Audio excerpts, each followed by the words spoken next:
so cute. You're so cute. Oh my god, this is like my dream coming true right now. Like this is literally cutie. Look at those teeth. Look, I can't get over these teeth. They're so cute. Delhi की हर सुबह same होती है। चाय उबल रही होती है, milk fridge में है, दही सेट है, लेकिन कभी हमने सोचा है कि दूध आता कहाँ से है?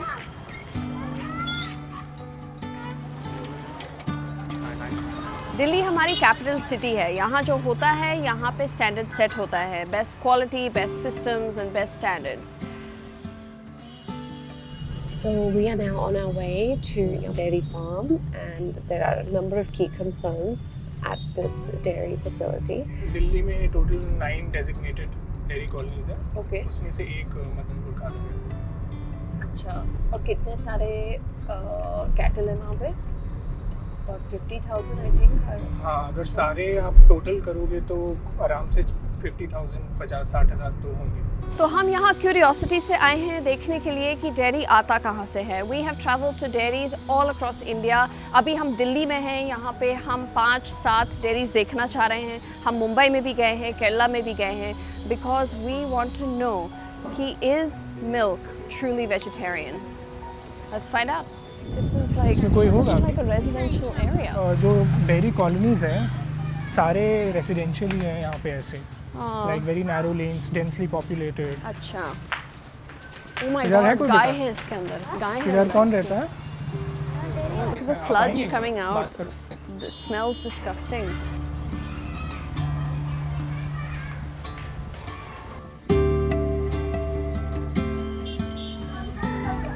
जा सकते हैं अंदर, देख सकते हैं। जाओ जाओ। So as we can see, the babies were outside, which means the babies can't have the milk, and the mothers are tied up here without their children. What happens is the male babies जो born हैं, वो सब slaughter के लिए जाएंगे. It's so sad to think that this baby will eventually get killed, and there's nothing I can do. जो भी बंधे हुए होंगे बाहर, वो शायद फीमेल हैं, उनको थोड़े दिन रखा जाएगा, वो शायद पाले जाएंगे ताकि वो भी यहाँ पे काम करें, या नहीं तो उनको भी मारा जाएगा। बफलो के मतलब भैंस के जो बच्चे होते हैं उसमें वो बिक जाते हैं। अच्छा, and they sell them to where? वो तो कहीं दिल्ली जाते होंगे या हरियाणा में। यहीं भी बिक जाए यहाँ भी ये कटिया है जो पालने वाले ले जाए। अच्छा अच्छा। कटड़े हैं तो अच्छे हो, हम रख ले हैं नस्ल के, अच्छे ठीक हो पाल ले। अच्छा, कटनी वाले जो और बाकी जो भैंस भी खराब हो जाए, हाँ, जो दूध नहीं दे और वो हो जाए, वो कटने वाले ले जाए। अच्छा। कटड़े को भी कटने वाले ले जाए।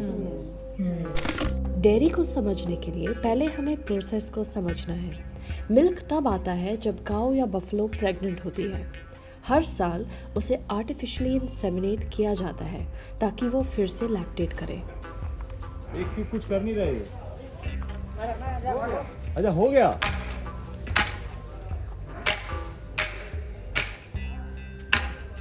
फिर एक काफ पैदा होता है। अगर फीमेल है तो शायद अपनी माँ की तरह वो भी एक डेयरी काव या बफलो बनेगी। अगर मेल है तो बेच दिया जाता है इधर कटिंग के लिए, या अबैंडन हो जाता है जो आप सड़क पे दिखते हैं, या वो इलीगल बीफ सप्लाई चेन में चला जाता है।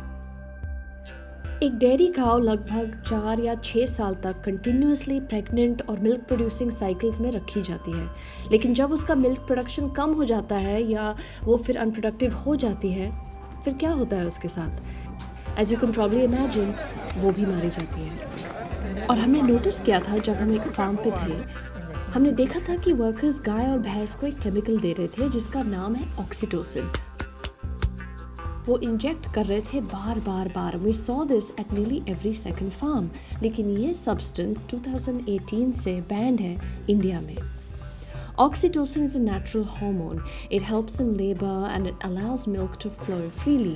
But when injected artificially and repeatedly, it can cause uterine damage, lead to reproductive disorders, shorten a reproductive lifespan, and increases stress and causes so much pain. तो आप जहाँ भी देख रहे हो कि ऑक्सीटोसिन इस्तेमाल हो रहा है, वो इसलिए हो रहा है क्योंकि वो इलीगल तरीके से सप्लाई किया जा रहा है। But every dairy farm that I've been to, Mumbai mein I've been and Kerala mein I've been, जहाँ पे भी मैं गई हूँ वो हर डेयरी फार्म ऑक्सीटोसिन यूज़ कर रहे हैं. हर जो भी गाय भैंस हमने देखा था they are putting it in all of them. लेकिन अगर इलीगल है तो फिर ये हो कैसे रहा है? या I think that's a very good question. मतलब लैक ऑफ इन्फोर्समेंट. जो लॉ है, जो कानून है हमारे देश में, prevention of cruelty to animals act, section 12 में साफ लिखा हुआ है कि administration of any spurious drug is illegal.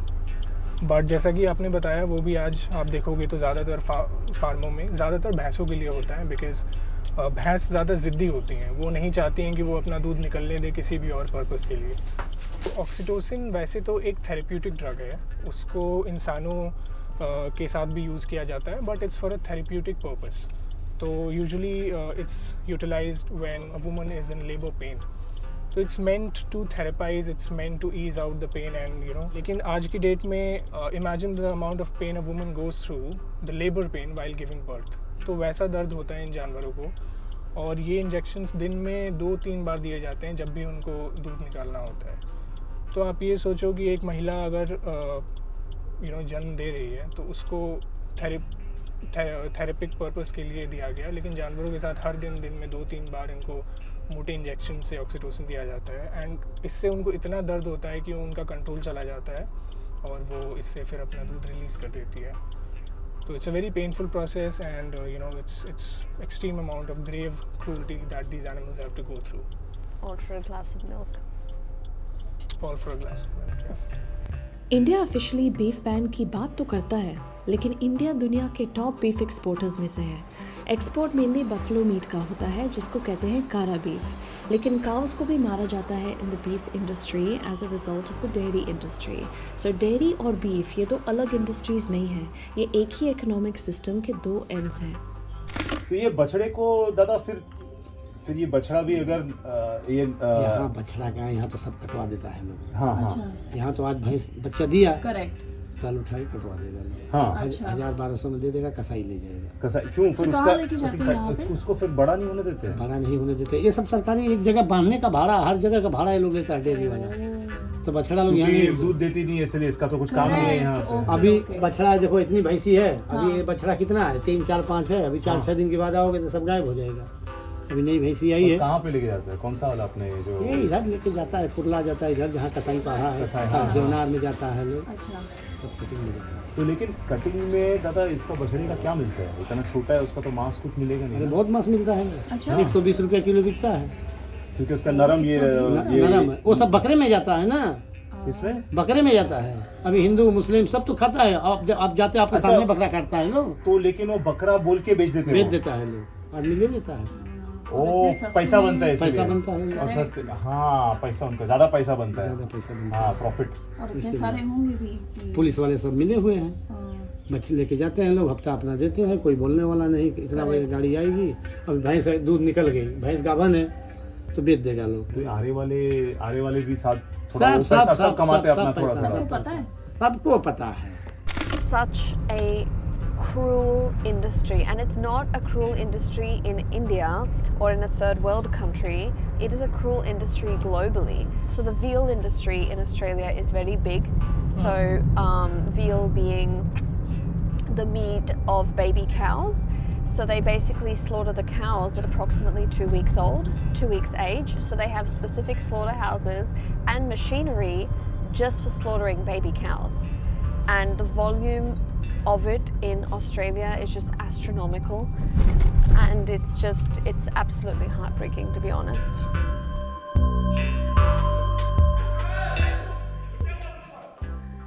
जब मैं लोगों से बात करती हूँ उसके बारे में, वो हमसे कहते हैं कि हाँ लेकिन गाय के साथ नहीं होता है, बफलो के साथ होता है तो ठीक है. and I'm very interested by this, because what moral distinction have we created between a buffalo and a cow, because they're technically the same thing. And that goes deeper into the religious angle, the cultural aspects, because if you go back, dairy as an industry did not exist in India at all before the Britishers, right? So it's a foreign concept altogether.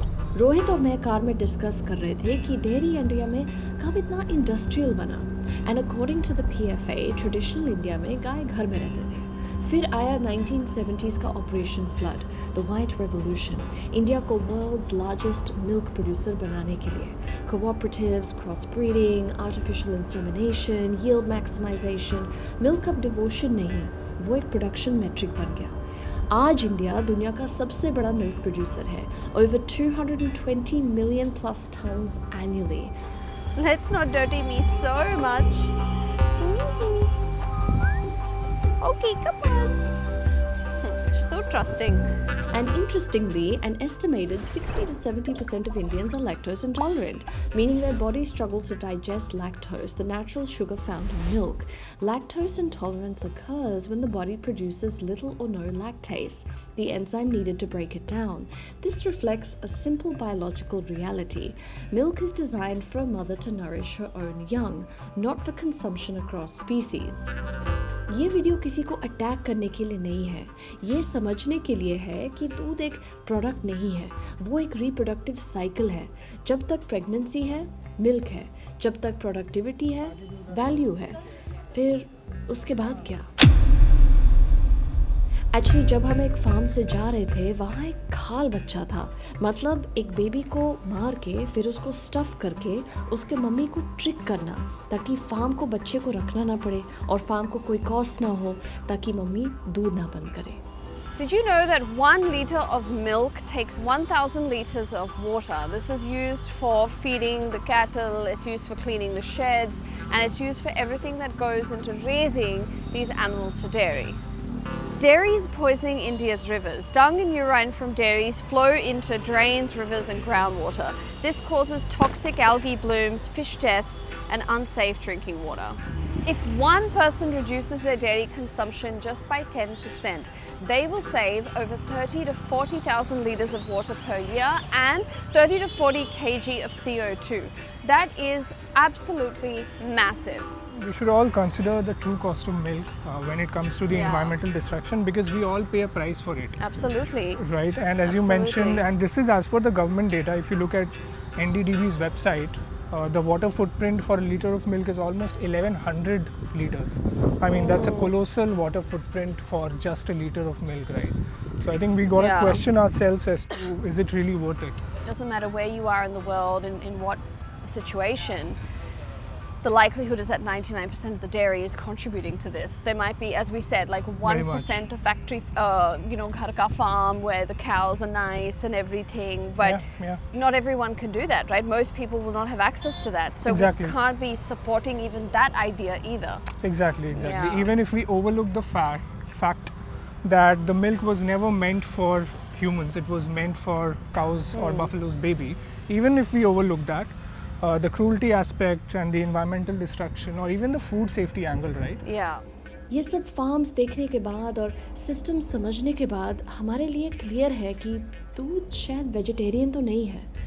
और सवाल ये नहीं है कि हम क्या पिएं, सवाल ये है कि हम क्या इग्नोर कर रहे हैं। अगर हम देखने की हिम्मत रखते हैं तो फिर समझ में आता है कि ये ठीक तो नहीं है। कंपैशन अनकंफर्टेबल हो सकता है, पर क्लैरिटी हमेशा पावरफुल होती है। आज हमारे पास बहुत सारे ऑप्शंस हैं, ओट मिल्क, बादाम milk, coconut milk, millet milk etcetera. तो अब शायद टाइम आ गया है हमारे इस डेली हैबिट को क्वेश्चन करने का।